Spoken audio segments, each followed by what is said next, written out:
सतत डोकं दुखत होतं म्हणून डॉक्टरकडे गेला. तपासताच डॉक्टरांना सुद्धा बसला धक्का. संपूर्ण महाराष्ट्रात खळबळ. असं कसं काय होऊ शकतं? सुरुवातीला सगळं अगदी सामान्य होतं. एका तरुणाला काही दिवसांपासून डोकं सतत दुखत होतं. सुरुवातीला त्यालाही वाटलं की कामाचा ताण असेल, झोप कमी असेल किंवा साधा थकवा असेल. पण दिवस जात होते आणि डोकं दुखणं थांबण्याऐवजी वाढत चाललं होतं. घरच्यांनी सुरुवातीला फारसं गंभीर घेतलं नाही. गोळ्या घेतल्या, आराम केला, काही दिवस स्वतःच उपचार केले. मात्र तरीही त्रास कमी होण्याचं नाव घेत नव्हता. उलट आता डोक्याच्या एका भागात विचित्र वेदना जाणवू लागल्या होत्या. पण तरुणाच्या त्या डोक्यावर एक छोटीशी जखमही होती, पण ती फार मोठी नव्हती म्हणून कोणी त्याकडे विशेष लक्ष दिलं नाही. मात्र दिवसेंदिवस ती जखम भरून येण्याऐवजी तशीच राहिली. काही वेळा तर जखम पूर्वीपेक्षा मोठी दिसू लागली. अनेक डॉक्टर बदलले गेले, वेगवेगळ्या ठिकाणी उपचार सुरू झाले, औषधं बदलली गेली. काही दिवस आराम पडल्यासारखं वाटायचं, पण पुन्हा त्याच वेदना सुरू व्हायच्या. आता तरुण स्वतःही घाबरू लागला होता. हळूहळू त्याच्या चेहऱ्यावरचा आत्मविश्वास कमी होऊ लागला. सततची डोकेदुखी, जखम आणि मानसिक ताण यामुळे त्रास झाला होता.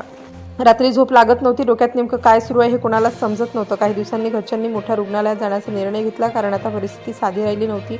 प्रत्येक दिवसासोबत त्रास वाढत चालला होता आणि प्रश्नही वाढत चालले होते. शेवटी हा तरुण उपचारासाठी शिर्डीतील श्री साईबाबा रुग्णालयात पोहोचला.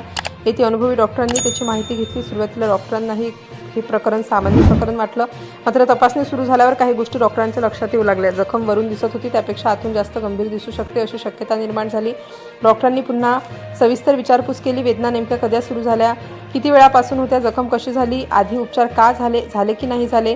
प्रत्येक उत्तरानंतर डॉक्टर आणखी गंभीर होत चालले होते. तपासादरम्यान डॉक्टरांनी जखम नीट पाहिली. काहीतरी वेगळं असल्याचं त्यांना जाणवत होतं, पण निश्चित सांगण्यासाठी अजून तपासण्या आवश्यक होत्या. त्यामुळे डॉक्टरांनी सिटी स्कॅन करण्याचा निर्णय घेतला. हा स्कॅन झाल्यावरच खरी परिस्थिती समजू शकत होती. तरुण आणि त्यांचे कुटुंबीयही आता चिंतेत पडले होते.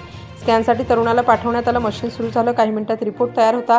बाहेर बसलेले कुटुंबीय प्रत्येक सेकंद मोजत होते. रिपोर्ट डॉक्टरांकडे पोहोचला. डॉक्टरांनी स्क्रीनकडे पाहायला सुरुवात केली. काही सेकंद ते शांत राहिले, नंतर पुन्हा रिपोर्ट झूम करून पाहू लागले. आता डॉक्टरांच्या चेहऱ्यावरचे भाव बदलू लागले होते. सामान्य प्रकरणांमध्ये जसा आत्मविश्वास दिसतो तसा इथे दिसत नव्हता. ते पुन्हा काही भाग तपासत होते. दुसरे डॉक्टरही बोलावले गेले. रिपोर्ट पुन्हा पाहिला गेला. काही चर्चा सुरू झाली. बाहेर बसलेल्यांना आता परिस्थितीचं गांभीर्य जाणवत होतं. कुटुंबियांच्या मनात अनेक प्रश्न होते. डोकं दुखत होतं म्हणून आलेला हा तरुण अचानक इतक्या मोठ्या तपासण्यांमध्ये कसा अडकला? डॉक्टर इतके गंभीर का झाले होते?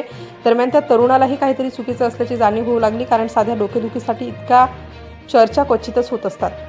रिपोर्टनंतर डॉक्टरांनी आणखी काही निरीक्षणं केली. जखमीचा भाग पुन्हा तपासला. आता त्यांना काही गोष्टी स्पष्ट दिसू लागल्या. डॉक्टरांनी कुटुंबियांना बसवलं, शांतपणे बोलायला सुरुवात केली. त्यांनी सांगितलं की समस्या फक्त बाहेरून तितकी दिसते तितकी साधी नाही. डोकंदुखीचं खरं कारण जखमीच्या आत लपलेलं होतं आणि ही गोष्ट जितकी उशिरा समोर आली तितकीच ती धक्कादायक होती. हळूहळू डॉक्टरांनी स्कॅनमध्ये दिसलेली गोष्ट समजावून सांगितली. डोक्याच्या आतल्या भागात काहीतरी असामान्य वाढ झाल्याचं दिसत होतं. आता सगळे शांत झाले. खोलीत काही क्षण पूर्ण शांतता पसरली, कारण पुढे डॉक्टर जे सांगणार होते त्यासाठी कोणीही तयार नव्हतं. डॉक्टरांनी शेवटी सांगितलं की त्या तरुणाच्या डोक्यावरची जखम केवळ बाहेरची नव्हती, ती आतपर्यंत पसरली होती.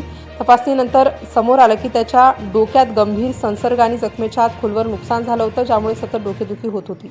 वेळीच सिटी स्कॅन आणि वेळीच योग्य उपचार मिळाले नसते तर परिस्थिती आणखी गंभीर होऊ शकली असती. त्यामुळे डॉक्टरांनी तातडीने उपचार सुरू केले.